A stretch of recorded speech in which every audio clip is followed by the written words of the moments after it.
his face hidden in the darkness of a hood. I felt a scream rising in my throat, but Sarah clamped her hand over my mouth, her eyes wide with terror. The man seemed to scan the room with an unsettling stillness, as though he could sense our presence.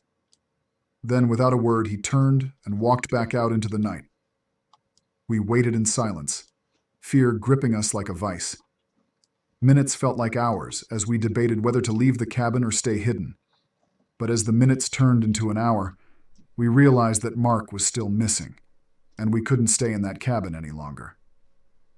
With trembling limbs, we decided to venture outside, praying that we would find Mark safe and sound.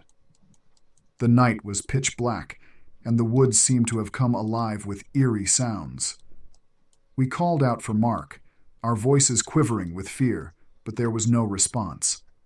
As we wandered deeper into the woods, desperation gnawed at our hearts. The forest seemed to close in around us, the trees twisting and contorting into grotesque shapes. We had no sense of direction. Every tree and rock looked the same in the inky darkness. That's when we heard it.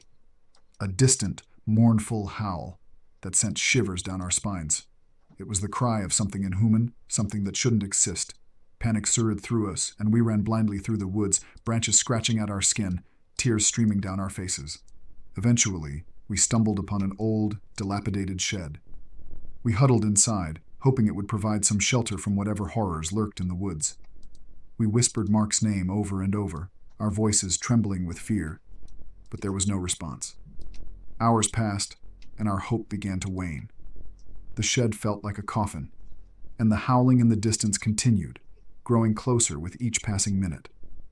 We knew we couldn't stay there forever, but the thought of venturing back into the woods was almost as terrifying as what might be out there.